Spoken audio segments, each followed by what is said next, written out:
Good afternoon, everyone, and welcome to the latest in our series of A Casual Stroll Through Lord of the Rings Online. My name is Matt Elliott. I go by Scenario on the message boards, and I'm a senior world designer who's been working on Lord of the Rings Online for most of my professional career now. Today we have the beginning of a series of very special streams in which we're going to be previewing the landscapes associated with the Legacy of Morgoth expansion pack that's coming out later this fall. We've got 4 regions, as well as instance and interior previews coming up. We're going to be doing one a week for the next several weeks, so stay tuned here. This is when we're going to be doing it.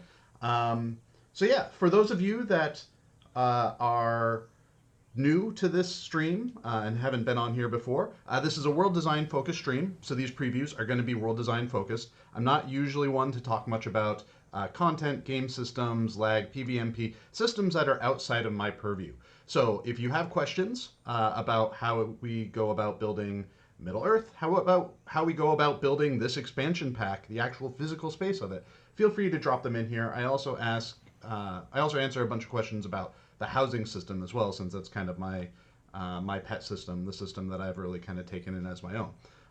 I also tend to talk a lot while I'm doing these streams, so if it's been a while since you've seen me have a drink, let me know. I have some water, I have some black tea here, so keep me hydrated while I'm talking with you all. So with that in mind, welcome everyone, and some of you may know generally where I am in the landscape right now. When we introduced Umbar, on the far eastern edge of Umbar, we had a wall. Usually whenever we build a region, we need to put up the walls in order to keep people from getting into spaces that haven't been built yet. And for a long time, this particular area has been somewhat tantalizing because you could look out beyond and you could see the landscape beyond that you couldn't get to. And the first thing you kind of ran into was this stone arch up here. Now this stone arch used to have rubble blocking its way, but now it no longer does. And this will be your primary access point into the Valley of Ikorban, which hosts the 4 regions. The first region that we're going into right now is Ambarûl. It is kind of a combination marshland, arid foothill region that is home to the Ambarûli people. One of the fun things about building this expansion pack is we're actually playing around with, I think, 4 different cultures in this region. With some influences from Gondor and Numenor, we have the Ambarûli, the Hamadi, the ruins of ancient civilizations here, as well as remnants of the Haradrim armies that exist in this space as well. Not all of them are in each region. Each of them kind of has their own focus. In Ambarûl, we have the Ambarûli, which are a farming society kind of acting as the breadbasket for these regions. They're their own distinct culture from Umbar, and they're kind of figuring out what their place in the world is. They're not evil peoples per se, but they're certainly, like so many of the peoples that we've met so far in these areas, not entirely trusting of your character coming into this world. So you kind of get to learn a little bit more about them and learn about what their plights are and see how you can gain their trust and help them through everything. So before I go too far into this, let's see if there are any additional questions in here. So Maywin asks, is this still Umbar or are we in Harad? So we are in, so the answer to that question is kind of multiple folds. The physical region that we are building in, we are calling Haradwaith. Kind of like how, Moria, Lothlorien, Mirkwood, Rohan are all in Rovanian. This is considered Haradwaith. In addition to that, we have, Umbar, which is where we were. We have Near Harad, and we have Far Harad. And I think what you can kind of consider where we're at right now is Near Harad, the starting of Harad for us. We're not going to be getting into Farharad as part of this expansion pack, and we're probably not going to be getting there within the next year or so because of the direction that the story is taking us. But you get to dabble into more arid lands, more desert lands than we've previously ever done before. This expansion pack represents probably what, one, two, three, four, probably 7 different styles of biomes, each kind of representing something more on the arid side of things, with Ambarûl being the most lush of these regions, basically. Um,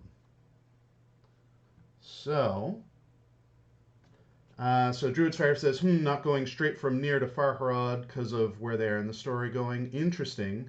Well, I mean, Harad is big. If we take a look at the map real quick, let me back out. So here we have our Haradwaith map. We have Harandor up here, which is kind of South Gondor. Basically, it's the borderlands between the regions of Gondor that we're familiar with and the regions of Harad, which is what we're exploring now. We have Umbar, which is kind of its own sort of like nation, effectively. And then we have Near Harad, which is where we are at right now.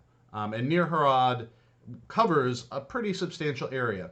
Farharad is when we really start getting into the, distant, more Sahara-like spaces, whereas Near Harad is very arid, but still kind of rugged and mountainous. It's not full desert.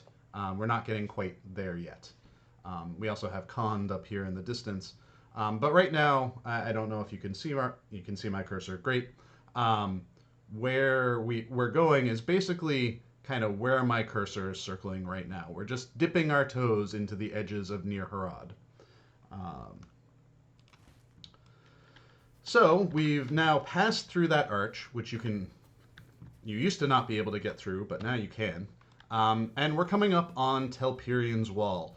So when the Númenóreans were here, the backstory behind Númenórean occupation of this space, there was this massive border wall, basically keeping the region of Umbar, somewhat protected from the rest of the east.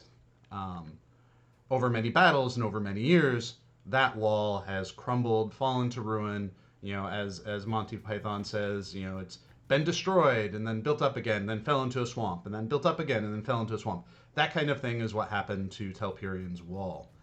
It's been rebuilt and fallen, and now it's more of a monument to the past than anything else. So we're entering into Ambarûl here, and these are kind of the arid farmlands, the arid, more lush lands of these 4 regions. It's not completely dry. One of the things that is fun for this expansion pack is we're kind of introducing a new weather type for a couple of the regions. For Kudzagin and for Urashtar, we're introducing standstorms, which I'm going to try to find a way to show off next week. It's a little tricky because of how we had to implement it. But the sandstorms will be our new weather type for those areas. Ambarûl and Imular still kind of have your more classic styles of weather just because of the nature of what they are. This is marshlands when you get towards the river, and grasslands with trees dotted about it as you explore the hills and the areas to the south across the river. So it's more classic. One of the things to note too is, as you can see on here, in development build. So we are, working hard on getting the expansion pack in a state where we can put it onto Bullroar. So in development means lots of changes happening. One of the things to note here too is if you look at the clouds in the sky here, one of the ways that we wanted to help make these regions distinct is through the skies. And that means we wanted to actually kind of lean more on not having clouds, or at least having minimal clouds throughout these regions. So this is an older version of the day file. We will, at one point, probably towards the end of the stream, show off some of the new day file assets that are checked in for this. But future builds and future updates, you'll have a better sense. Next week, excuse me, next week, for example, you'll be able to see what the new skies look like. Those skies will also be available as housing items, so you can decorate your property with the Ikorbani skies if you so wish. Coming up the hill here, one of the things you'll notice too is right now, at least in the build that I'm running on, there are no monster spawns on landscape. That's actually something that the World team, myself, and our two other designers are working very diligently on right now as of this week. We're at a point where we're starting to fill in the landscape with monster camps and mixed spawns. Let's see if I can find what we basically kind of instructed our designers to do when they were trying to set up quest targets. This might not be the right camp for it, but usually whenever we build out a camp, and this will be a wildlife camp in this area, Sudaroon, as it says as I walk into it. So this wildlife camp, usually when if our designers need to test out content within a camp, but they haven't we haven't been able to put in the monster spawns yet. There they are. We'll ask them to put down what we call monster palettes and quest target palettes. So down here, what we have is a monster palette, where basically we asked our content designers, our quest designers, when it comes time for you to develop your content for a camp, drop down just a smattering of the creatures that you want to have in the camp, and then we'll multiply them throughout the camp. We'll populate the camp with the palette that you've placed down. So what we're seeing here is, our palette of servals and caracals. One of the tricky things, at least with this kind of camp, is these kinds of animals may not necessarily cohabitate. So trying to, when putting up the camp, trying to kind of give them their own spaces while still making this a very cat-focused monster camp. It's interesting with wildlife camps. I think we've been a little bit more lenient in how we decide to decorate things. And a lot of our, animal camps end up being a lot more just rough and wild, not heavy on the specific deco, unless we have assets available to support those things. One of the things I was struggling with a little bit was we're introducing scorpions as a creature type for this expansion pack, and trying to think of okay, what are decorative assets that can be associated with scorpions? Like, we have the stuff from Shelob's lair and whatnot, and that might work a little bit, but it needs some tweaking and some refining here and there to make it work. So it's always tricky when building wildlife camps when you don't have specific assets. So sometimes it's just better to let them exist in the wild. All right, so I've seen a couple of questions about mount types that are being introduced for this expansion pack. So we have our classic suite of mount rewards. So you will have your standard, your horse mounts. But while we are not doing camels and we're not doing lions, we are introducing a new animal as a mount type, kind of an antelope. I'm blanking on the specific name, but kind of more of like a workhorse antelope style animal. So here we are. This is one of the first farms that you'll run into here in Ambarûl, and I think one of the things I want to do as part of Polish is introduce a couple more farms throughout here. But so these are Ambarûli crofters housing and buildings and structures. When I get into here to do final deco, this space will be a little bit more alive with other critters running around here, chickens and pigs and whatnot, so that you have a sense of this is a space that something is living in. In particular, this farm is meant for growing and harvesting rice. These are not final assets as well. I think we're waiting on some specific rice frills. But one of the things with this whole marsh, it's a combination of papyrus and rice marsh. So the idea being that the Ambarûli have kind of leveraged those conditions in this marsh to grow those crops and make use of them. Um, let's see. Nizumel says, "Are we going to have oases in the desert?" That's something you'll have to wait for our future streams to see. We have more deserty areas certainly throughout this region, so you'll get an opportunity to see that. Right now, Ambarûl is not deserty at all. It's kind of Nile boundaries in how it looks and feels. It is a little different when we cross the river. I think each region that we're introducing in the expansion pack has 2 to 3 different makeups for how it looks and feels. The north side of the river um, is a little bit more lush. The idea being you have weather and whatnot kind of breaking over the mountains and providing the rain and whatnot that this region needs, as well as the marshes all along the river, which further helps it be lush. Um,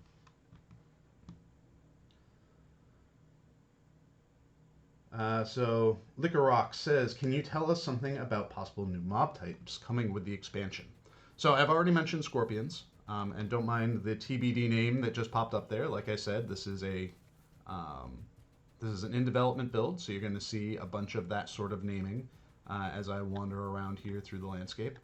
So we have scorpions that are coming up, which are a little bit in this region. There are a couple of spots where you can find them. They don't start really showing up until later on in the content for the region. They're somewhat associated with one of the major threats that weaves through the expansion pack. We also have snakes. So instead of critter snakes, which you all are pretty used to at this point, we're introducing larger enemy snakes that can fight you, things like cobras and whatnot. We are also introducing jackals, which kind of feel like they're more of like a coyote or warg variant than anything, but it's a new look and feel for stuff. As well as bringing over various other creature types that feel like they fit well into this region.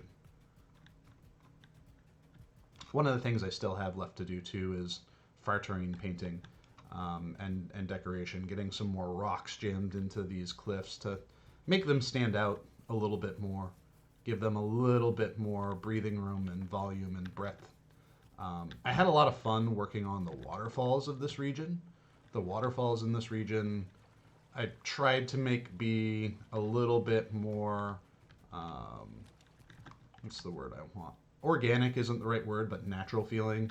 A little bit more haphazard.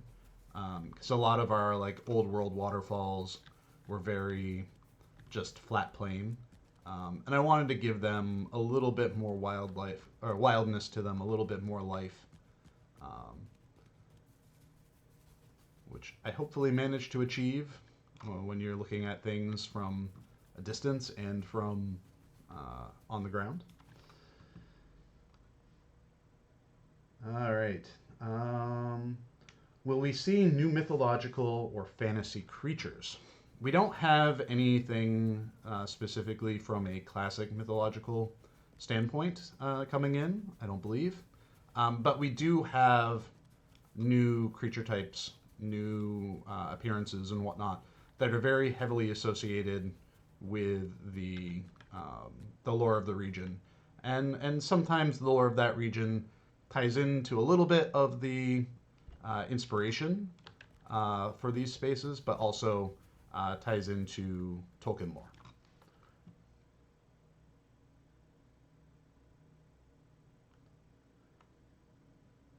All right, let's see about some more questions. So Legate Imperior says, "Hey Scenario, do you have a rough date for when the pre-order will be up?" I know our marketing team and community teams and commerce teams are working hard on getting that information ready. When it is ready to be made available, I would say it would first be announced on something like social media, through Twitter, Facebook, email, and also through our own website. So you have to be patient on that. I would expect an announcement on First Boror probably prior to an announcement on things like pre-order. but just stay tuned. Eventually, that information will arrive.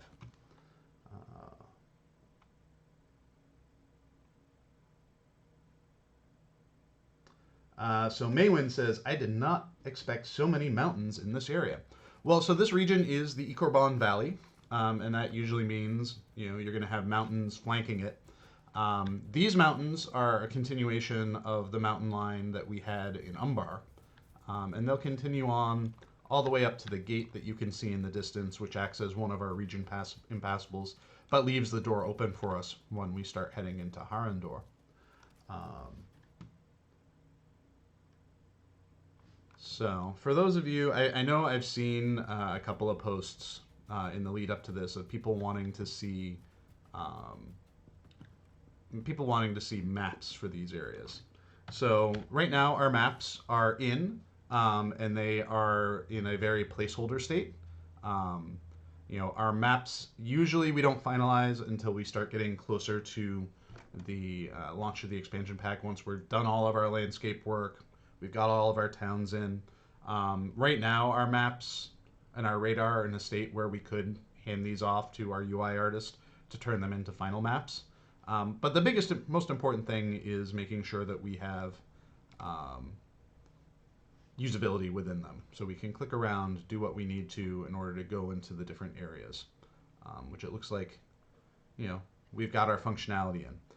This will probably be the state that our first beta of these regions, this will probably be the state that the first beta maps are in, but expect them to change over time, as with everything else in here. Sergeant Snipes says, are there any secrets behind the waterfalls?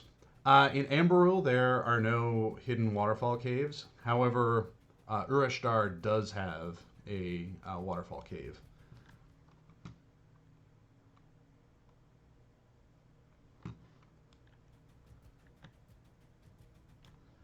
So Adarhelm says, why have you stopped doing painted maps and went with satellite image kind of maps? So I think it was by and large a issue of upkeep. Like having our maps sourced off of our radar images helps improve the workflow process for our UI designer and our UI artist when it comes to implementing and iterating. It also helps reduce the burden of societal knowledge, right? Like this game has been going on for so long and so many different groups of people have worked on it that whenever someone who was working on it leaves, you kind of lose a little bit of knowledge. And one of the challenging things with those maps is because they were very stylized and very specific, you kind of needed a specific artistic style to make them work, and knew how to work with that style and whatnot. And the new style of maps is just much easier for us to maintain going forward if, for example, our current UI artist is unavailable and we need to do edits. It's just a lot easier for us to produce those maps. So I set the time of day now where we're coming up into darker times, or darker time of day. It's getting later in the sun. I think I might have missed the sunset because we were running east instead of west. Let me, 7.5? 7.8.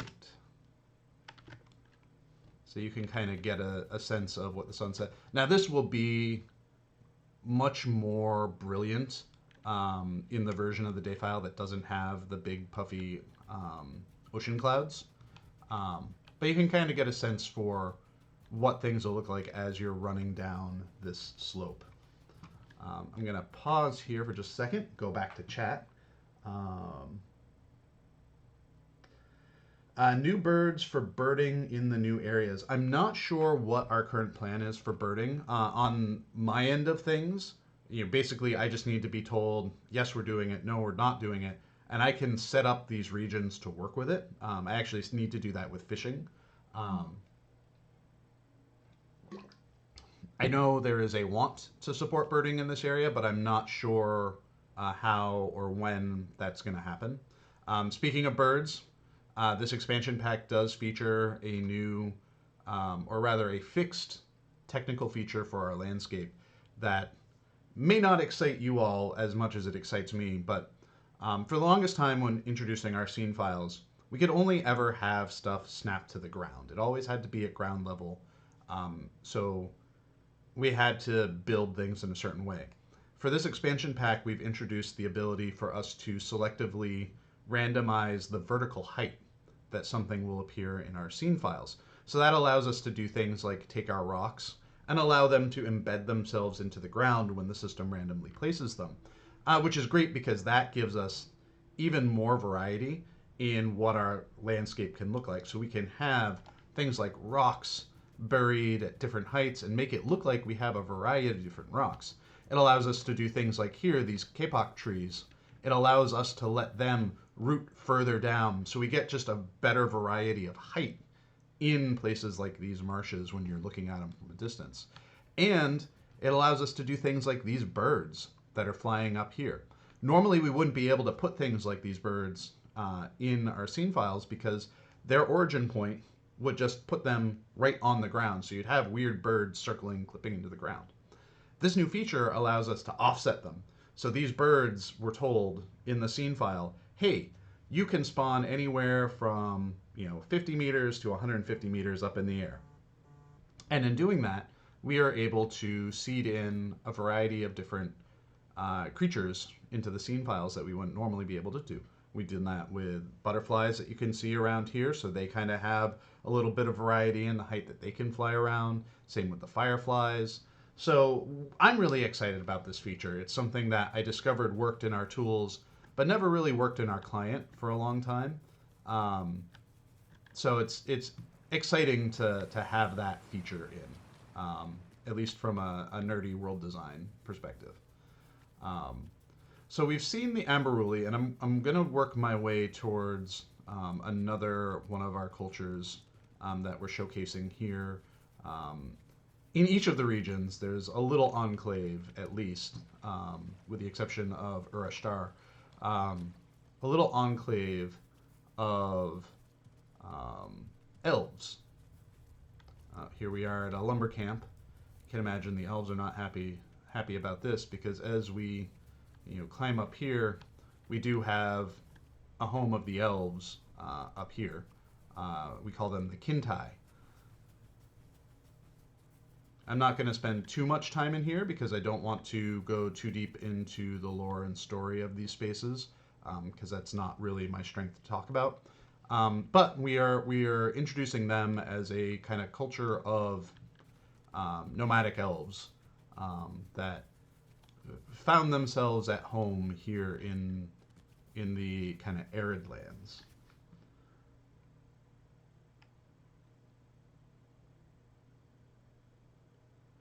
So generally in any video game, the only quibble I tend to have about waterfalls is when there's clearly no river or pool feeding it.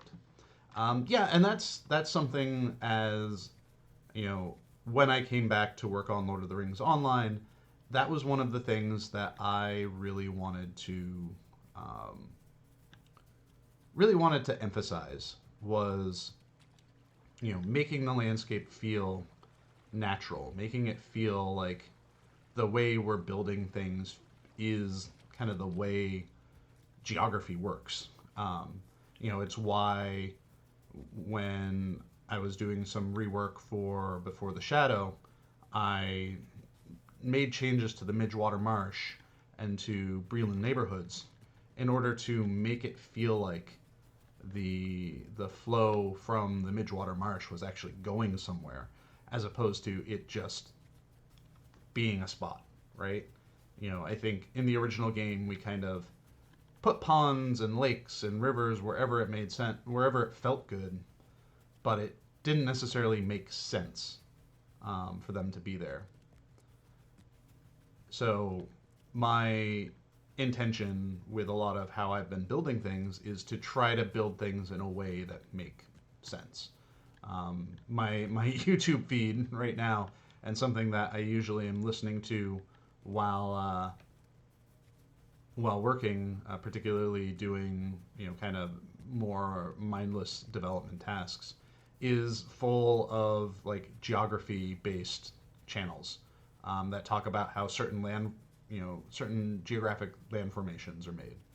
And that's actually been really helpful to inform how I build the game. All right, we're gonna get this back to more daytime. Trust me, I will let you see the nighttime sky, and it is beautiful. But I want to be able to see where I'm going a little bit first, a bit more first.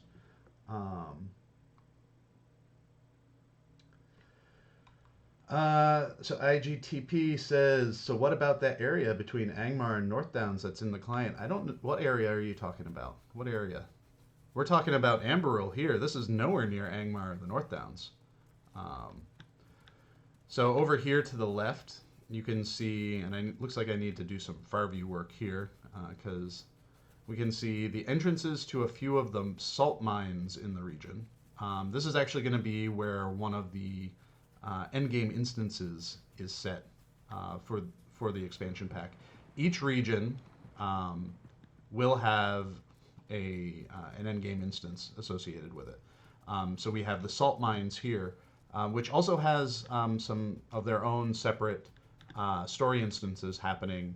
But the salt mines here are going to be the 3-person instance for the expansion pack.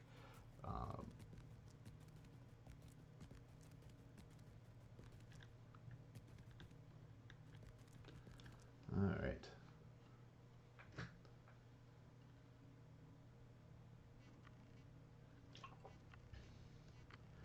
Will there be coconut liqueur and fruit baskets for drinks and meals? I'm not sure what our plans for crafting are at the moment. I've been heavily involved in discussions about resource nodes for landscape in these regions, but not specifically about the individual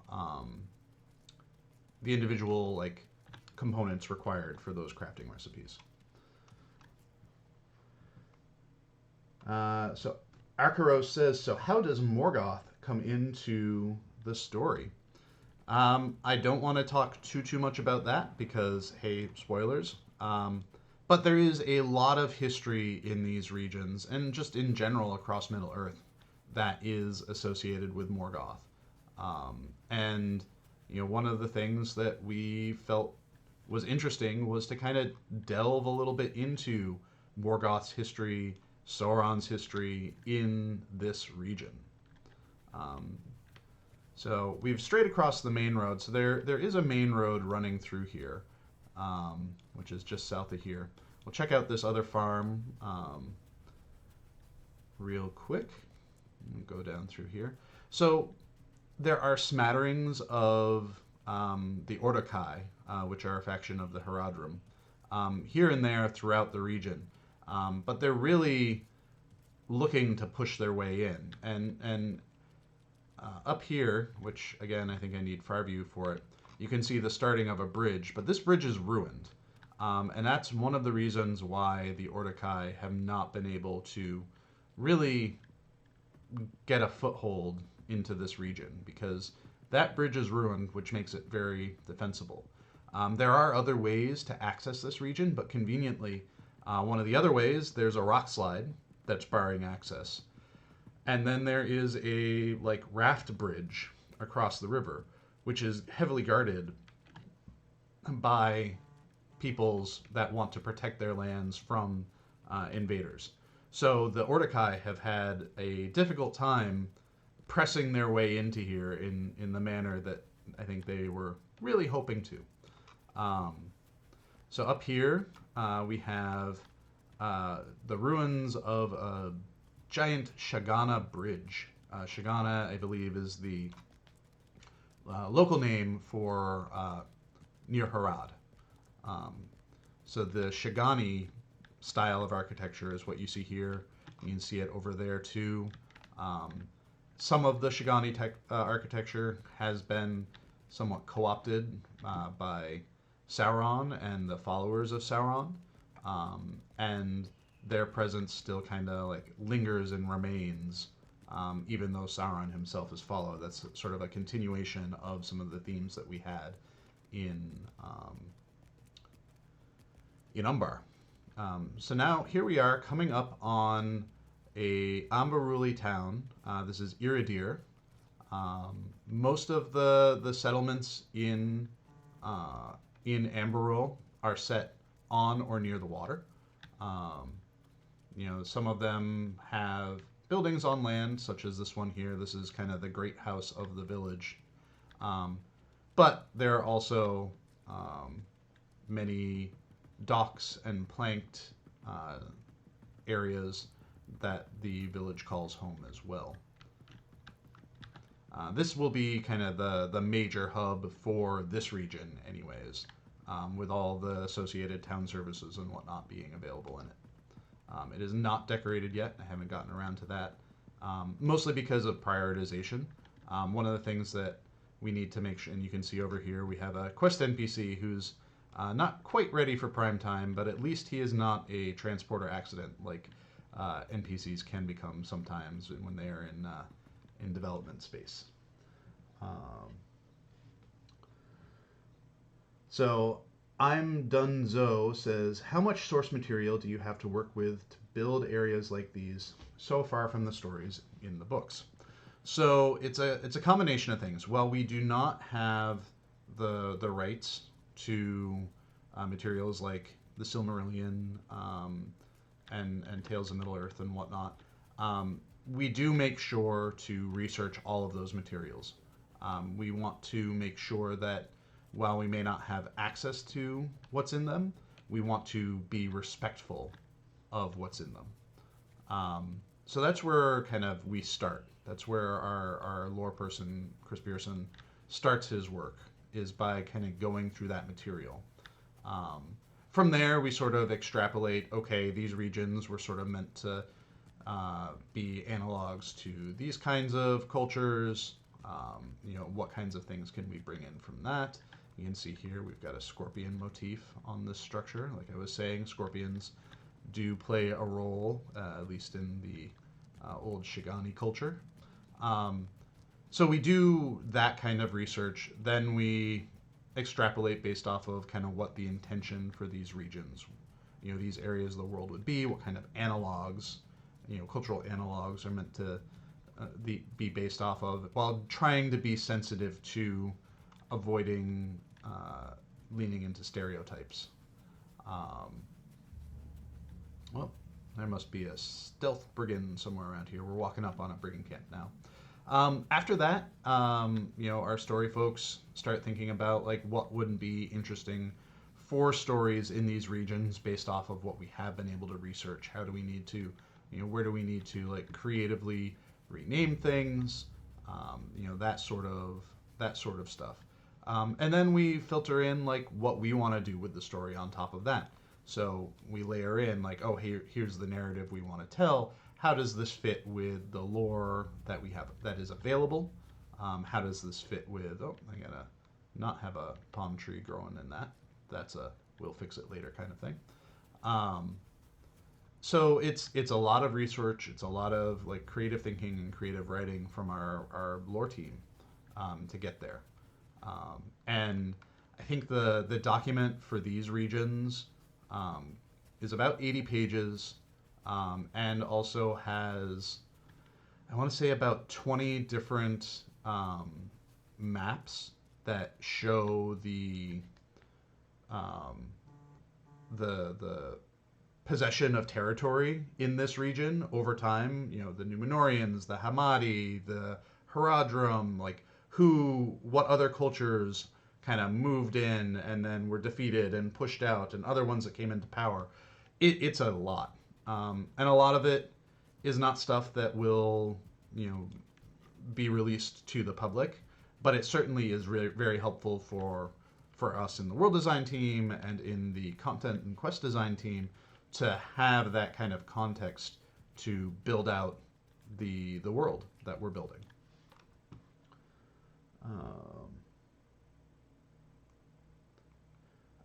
Salted Hash asks, quick question, is the engine used in LOTRO Unity?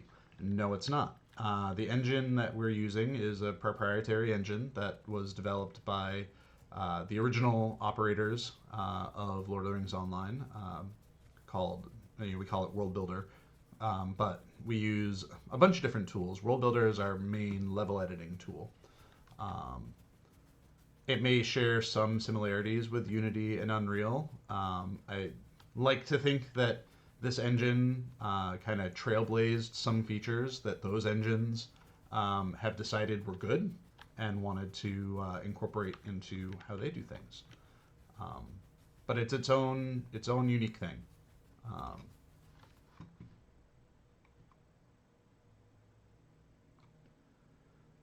Let's see. May have been answered already, but were there any real-world places or locations that acted as inspiration for these landscapes? I think we're, for Umbar, we were very heavily focused on the Mediterranean as far as types of terrains and cultures.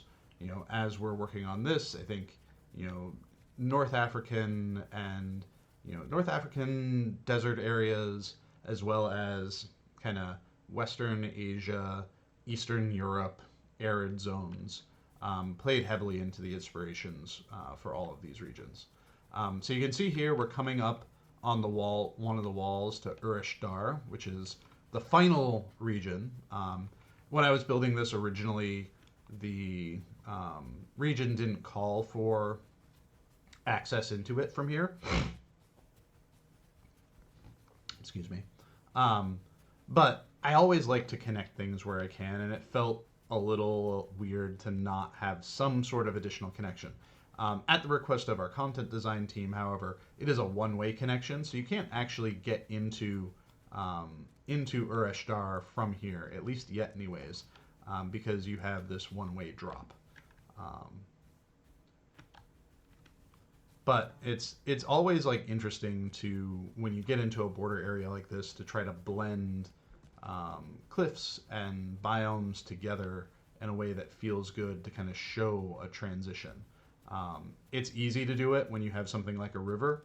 It's a lot harder to do it when it's just progressing from one rock type to another rock type, because we don't really have a good way to blend things together, at least blend physical objects together like rocks. We can do it to some degree with the terrain, but not with rocks. At least not easily.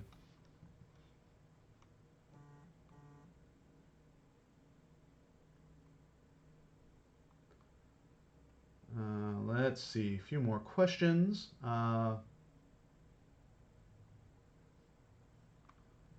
Dagger Thieves asks, will we ever get day files where the clouds don't just circle 360 around us, more realistic?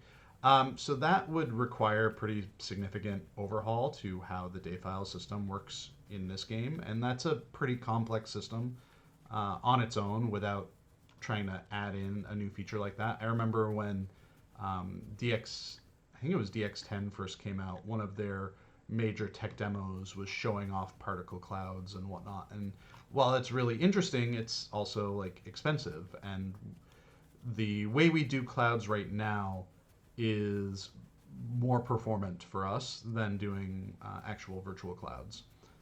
One of the things I would love to get back into the game engine at some point is cloud shadows.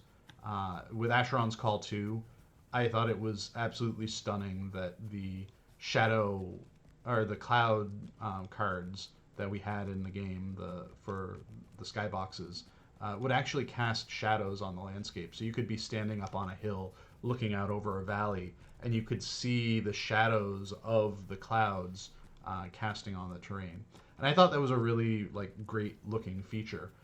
It's unfortunately something that we haven't used for Lord of the Rings, and I don't even know if that kind of feature would even work still. But it was something that I really enjoyed seeing. I thought it felt really, really nice. Questing Dad asks, are you able to show us any new armor or weapon sets? I am not. This is purely running around on landscape. I'm not even sure where the art is in the pipeline for those sorts of things. So all you get is the pretty landscapes for these streams. There may be streams later on down the line that could be rewards previews and whatnot, or other art previews. But for this is purely just landscape. Um,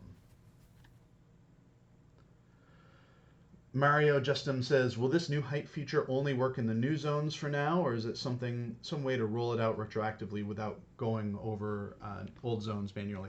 It's something that we could slip into old region scene files if we wanted to. There's always risk in doing that. Introducing new elements into a scene file can cause all of the elements within it as they're placed to kind of shuffle a little bit. So it makes it risky to do anything other than frills, really, in a scene file or in a change like that. That's why we were able to do the great frillening. I forget when that was, but it was the reason why we were able to do that, because frills don't change the placement of other things. But dropping in circling birds into the scene files, that could change the placement of things, and that could make things like rocks and trees change where they are in order to make room for the bird that needs to go into.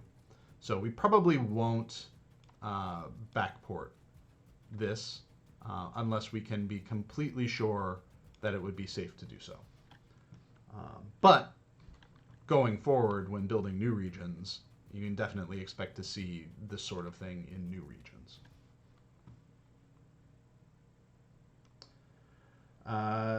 Do92 says, any plans to have player housing in the area, or any update if we will get Umbar housing? Also, segue question, can we get Dunlanding housing on the list? There are so many great spots for Dunland housing, and the textures and buildings there are in the files.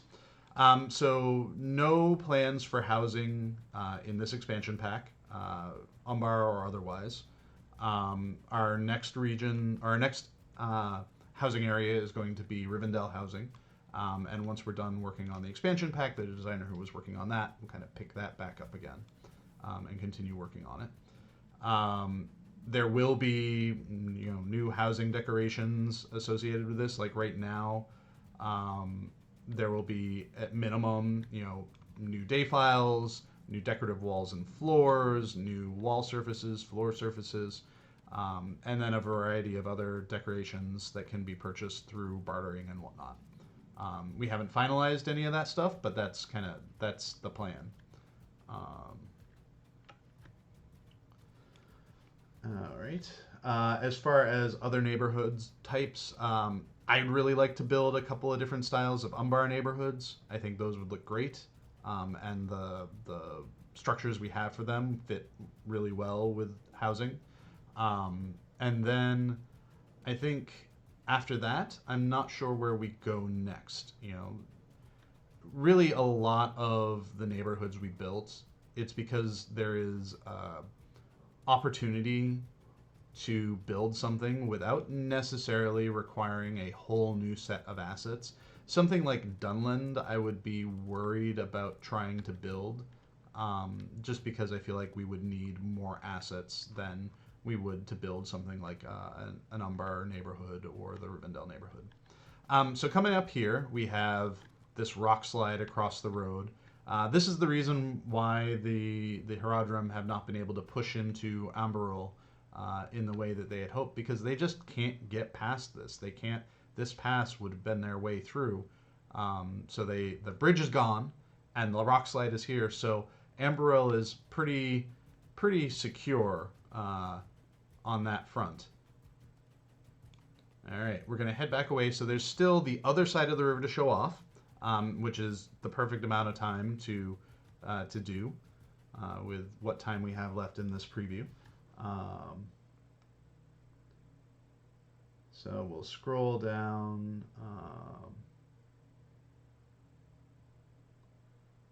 See if there are any questions. So Liquor Rock says, are the stars strange? Are we not yet on the southern hemisphere? So I will show you the nighttime sky at the end of the stream, so that you all can see it. There are new elements in the skies, just overall in general. Like, I think, the world and the skies in Lord of the Rings are, a character. And we do want to make sure that character is represented here in these regions, There will be some aspects of what's going on with the skies here that will bring back into things like Umbar and the Shield Isles as well.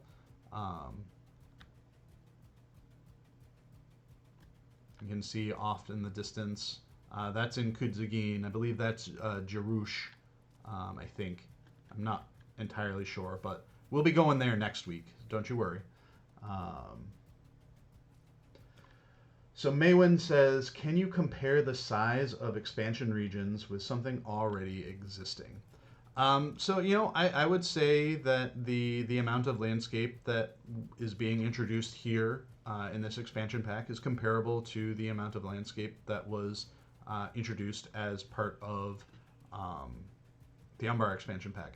Not taking into consideration Gondor, because at least from my perspective anyways, the construction or the reconstruction of Gondor was not a heavy lift. I'm talking about, you know, Anfalas and Pinithgalen and the Shield Isles and Umbar.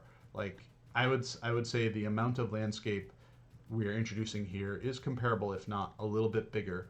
But the big difference is we are leaning into more explorable space here than we did in other areas. You know, the idea being that we have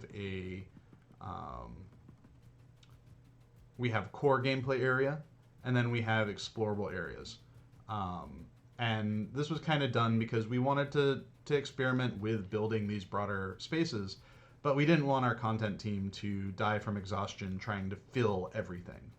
So we're hoping that we can leave enough space for players to feel like they can run around and be kind of lost, you know, exploring without needing to put our content team through a lot of heavy work to build out the content for these regions.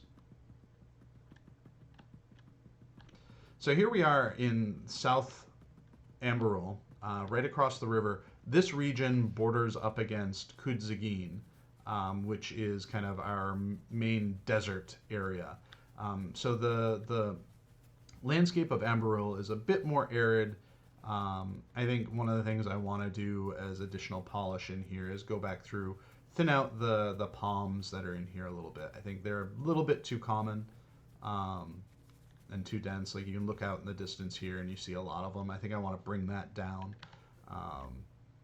You know, I think it's hard when you look at like the near distance here. It doesn't feel like there's a lot, but then when you're getting like an unrestricted view, it definitely feels like there's more there than there needs to be. So I think that's one of my polish and stretch goals for this region. Oin32 says, will there be river fast travel locations? I want to get some river travel in here at the very least to the couple of spots, the couple of hubs that are directly on the river in Ambarûl. There may not be opportunities for them further up the river, but at the very least I want to hit those two spots as river travel. That is not to say that that is a guarantee. Those are stretch goals for myself. If I'm able to get the rest of the travel system done and everything else I need to get done, then river travel can be a consideration for something I put on my plate. So we have a nice hill here which gives you a view of the mountains in the distance. You know, over there you can see Urashtar. You can see kind of just a little bit of the hills north in Ambarûl. So this is a very broad space. It is really exciting to be able to build landscapes like this and build landscapes like this that feel connected and natural. You know, and where we do have to have these walls, they feel good. They don't feel like they're kind of arcade game walls.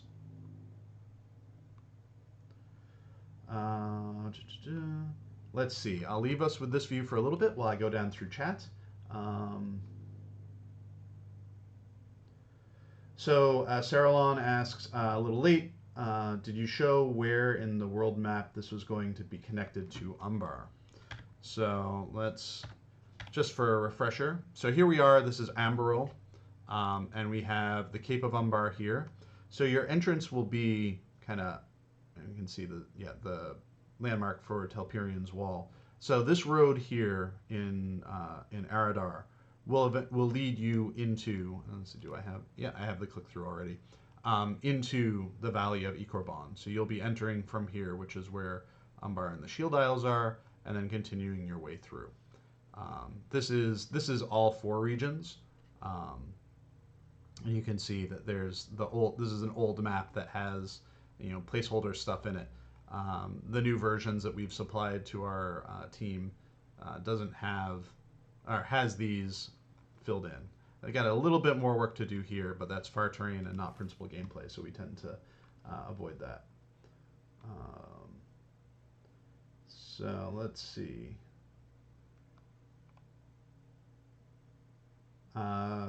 Taras asks about any updates to the elf characters and when those will be available. I can't answer that question for you. That will be something you'll need to pay attention to Bolora releases about. So when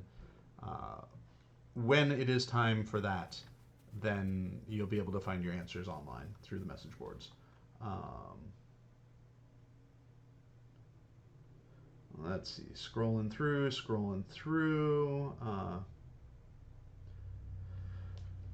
So Saralon asks, are we allowed to ask what place you are excited to build for that haven't been built yet? Eastern Mordor or Rune? I've talked a little bit about this in other streams. I don't feel like I have a specific region that I want to build. I think for me, it's more about the individual challenge of the region. And I can find something that is exciting for me on that front.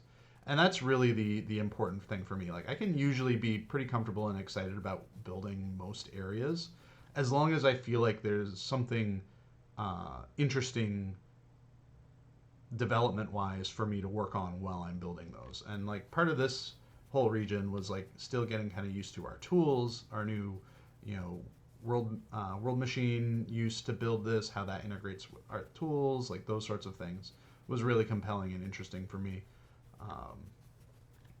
So yeah, I know that's a non-answer, but there's still a lot that we haven't built yet, and I think I can be comfortable in any of those. So here's another like small hub. This is kind of a caravan way station that's like kind of been left to nature, as you can see here with the sand and whatnot piling up. We're a little bit more arid here. One last thing for us to look at before I get a scenic view and show you all the night sky is one of the last villages in Ambarûl. Unfortunately, this village has fallen to the Ordokai, and they've occupied it and are trying to use it as a base of operations, basically to launch their invasion into the northern half of the region. It's tricky for them because we need physics revisions on things. It's tricky for them to do that because they, kind of need to use the river to get across it, but the river crossings are very guarded, so that, enemies can't get across. Can I sneak through here? I can. One of the fun things about in development stuff is you find stuff like here are new versions of assets that have physics on them that need to be tweaked and adjusted. But these towns were fun to build. Just like building over the water like this was just like an interesting and fun challenge. It was different. We do have issues like this where I'm going to need to go through and drop down things to block the frills so that they're not just growing right up through the wood. All right, let's scroll down. So Banebrood says, where do the camels live? The ones we get as mounts.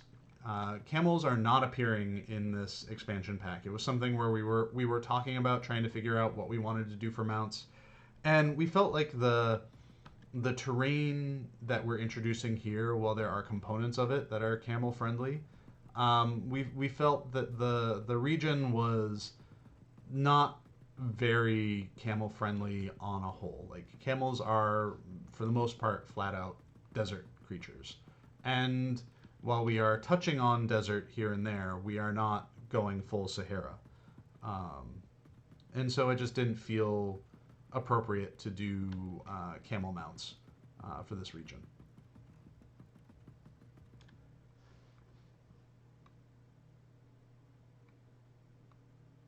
Shmoo says on some maps the character arrow is misplaced on the XY compared to where the character actually is. Have you looked into that?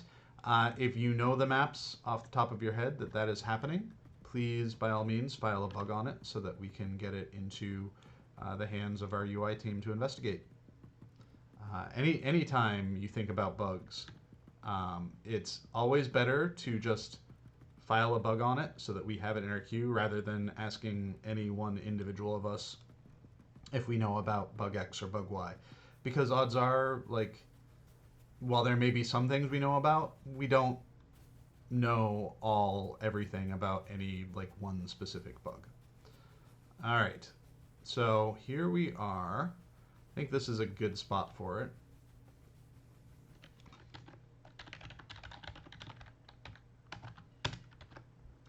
Welcome to nighttime in the Valley of Ikarban, where we have the galaxy clouds overhead.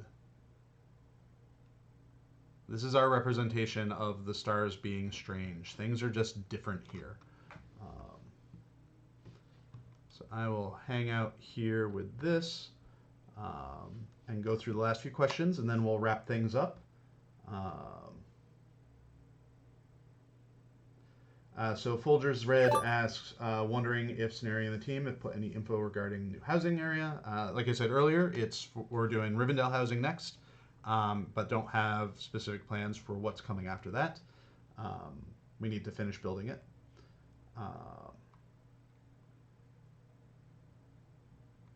So what is this structure beyond the river? I mentioned that's a part of Kudzagin. We'll be going there next week. Are you planning to put some more or less secret places to explore for better understanding the lore in the area? At the very least, in the areas that I'm building, I do want to scatter a few more ruins, a few more farms and whatnot, just to make the whole space feel more lived in and not completely empty. That's a polished task and not something that's necessary for getting our content out the door. Similar to what we did in Cardiff Swan, in Cardalon and Swanfleet, where we just have stuff kind of dotted around that don't necessarily have a specific content reason for it.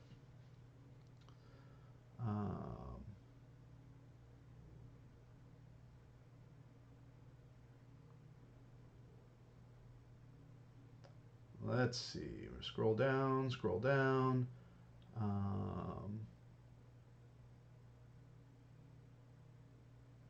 Trying to sort out world questions from Orion questions.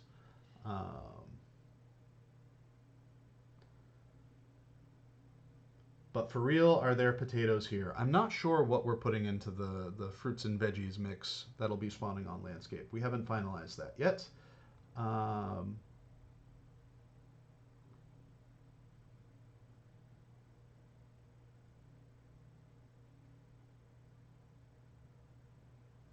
right. So will the instances be released with the expansion or be delayed again? So as Orion answered shortly after that in chat, our plan is to release the 1 3-player and 2 6-player instances with the expansion, assuming everything goes as planned. And then there is an additional one after that will come sometime after. And let's see.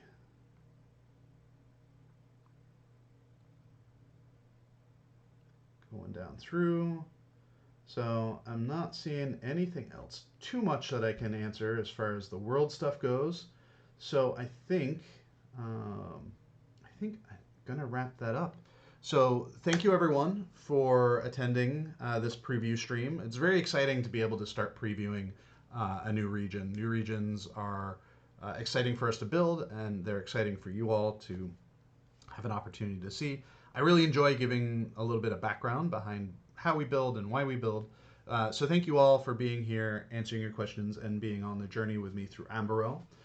Next week, same time, same place, we're going to be going through the region of Kudzagin, which is to the south of where I'm standing right now, which is a little bit more of our desert area. So hopefully you'll all come here and check that out. Like I said at the beginning of the stream, we're doing weekly streams for the next several weeks in order to get all of the previews handled. One for each region, and then kind of an instance preview, which will probably more than likely just be walking through the look and feel of the spaces, and not necessarily talking about gameplay. It might be something where maybe I can get Orion or one of the other designers who are building these instances to talk a little bit about them on stream as well, but that's to be determined. Anyways, thank you everyone for attending, and I'm looking forward to streaming with you all next week. Pay attention to the message boards, to Facebook, to Twitter, to all of those things for announcements regarding Bull Roar, for announcements regarding release date, pre-order times, and whatnot as well. So thank you everyone, and I look forward to chatting with you all next week.